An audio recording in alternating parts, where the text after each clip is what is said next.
elders.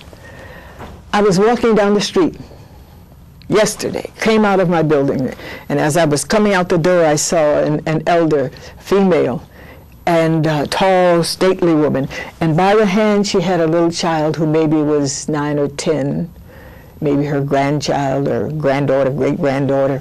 They were walking, and I said hello to the elder and to the child, and grandmother greeted me. And I came down and walked. I was walking behind them, and I noticed something.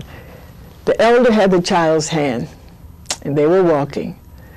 And in the child's right hand, she had a little device which had games on it, little electronic device. And she was looking at that, laughing and looking at that. She was not talking to the elder. Elder was not talking to her.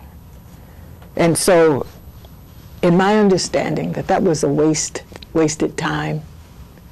There's something that has separated our young from our old. A lot of it is technology, because they can get in it and they're in their own world. And the transmission of wisdom, information, history, the stories that we used to be told are not being told. So the culture is being stopped.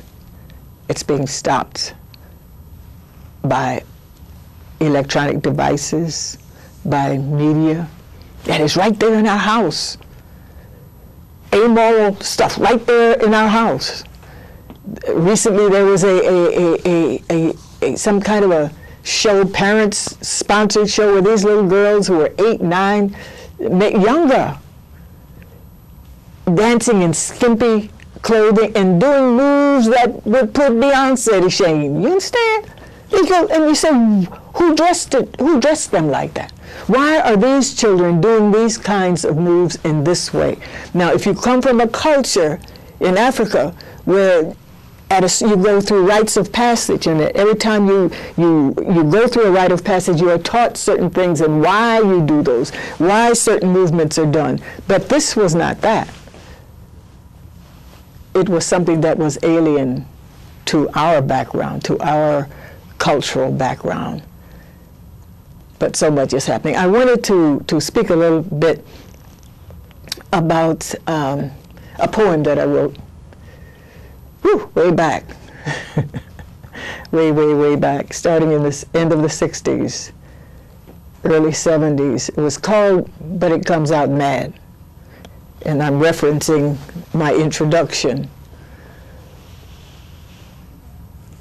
At that time, sisters were called one that was doing the movement, and we were integrating, and a lot of the brothers were integrating with others, and the sisters were saying, what is going on, why are the brothers doing this? So we had discussions on the phone again about what's happening, because we were being separated for a variety of reasons. So I wrote a song, But It Comes Out Mad. It's a generational, it speaks of how pain is passed down generationally in a family. I have said before on the show that my mother, understanding my father's background, what he had come through, would explain to us why he was angry, why there was these explosions. She didn't say, you are no good, so-and-so. She didn't say, I'm leaving. Or she didn't say, you get out the house.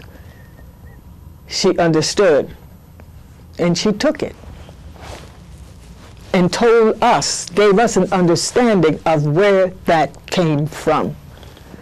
If you are brutalized, you have a tendency to brutalize. Now, sometimes people run away from those things. Once they've had that treatment, they say, I'm not going to do that to anybody. But if you are deeply brutalized so that it affects you, really, your emotions, your mentality, your physiognomy, really, also, then you hand that down. And so that started me to wondering about what was happening to our people. And I wrote this poem. I'm going to go through it a bit with you, because I think we have to deal with this. Terry Williams wrote a book about We Just Look Happy. And it's true. We laugh, we dance, we do everything. I'm mad because some of our leadership have suddenly died and nobody's saying anything about it. Some of our great stars, like Michael Jackson, he's dead, but who killed him? Who knows? They say they loved him, but he's gone, how much, 6, 7 months, almost a year. Nobody's come to trial. But we loved him, huh? So I'm going to read a bit of this poem, and I hope you can go along with me on this. It started like, I don't think no less of him because he can't find a job. I know him. I know the kind of man he is. And I know what they do to a black man out there. Now, some sisters will say, look, I got to have a man who got a job. And that's good. I agree with it. But look around today. How many of our men are out of work? How many women, but how many of our men especially are out of work? We're going to put them down? We're going to throw them away? We can't do that. This is by design, people. They're not out of work because they want to be out of work. It's in the system that they should be out of work. There are prisons waiting for them. Prisons for profit. And so let me read that again. I say, as my mother said, and as other sisters I know say, I don't think no less of him because he can't find a job. I know him. I know the kind of man he is, and I know what they do to a black man out there. Then I went back generationally, because I didn't want people just to think right now. Didn't I watch my grandfather, my father, my brothers work themselves half to death on 2-cent jobs when they could find one? Didn't I watch them die inside and get mean, so mean even their own children couldn't stand them? They never did bloom like they naturally would. They just got hard and turned in on themselves till Mama and me, we couldn't reach them anymore. Let me say, when I recorded this on my first album, The Iron Pot Cooker, I sent a copy of the album to my family, of course. One day my father called me and he said, I heard your album. And I said, yes, Daddy. I didn't know what he was going to say. And he said, I heard that song about coming out mad. And I said, yes, Daddy. And he said, I know what you meant.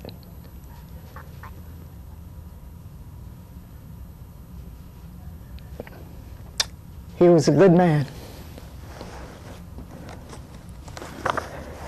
So, also, at that time I gave it to Nina Simone, who was going to record some of my music. She did it live at Avery Fisher Hall, and she did it across the country. She didn't record it, however, but her brother heard the song, But It Comes Out Mad. And as a result of that, he reconciled with his father. They had been at odds for years. But sometimes we have to know what people go through. We cannot take the top. We have to dig a little bit. And then we understand. So it's generational pain. He had experienced terrible pain in the South, brutality. His father, who was born shortly after the Civil War, had grown up on plantations down there in Alabama, being mistreated. So he mistreated his son. And his son came to Chicago and mistreated some of us. But it's something that we have to learn. We have to understand it. And then we have to stop it and find ways to stop it. There's another poem that I wrote I want to, and then in the poem I just described how now here I am with a brother, with my man, and what am I going to say to him? Am I going to fuss at him too much because I know he wants to get a job. I know he wants to work. And at the end I say, why we got to fuss and fight on Monday? Why we got to not speak on Tuesday? Why we got to throw hot water on Wednesday? Why we got to go upside the head on Friday? Why we got to kick butt on Saturday? And what's left over? How we got the nerve to carry it to Jesus to save on Sunday morning? I say we have to think.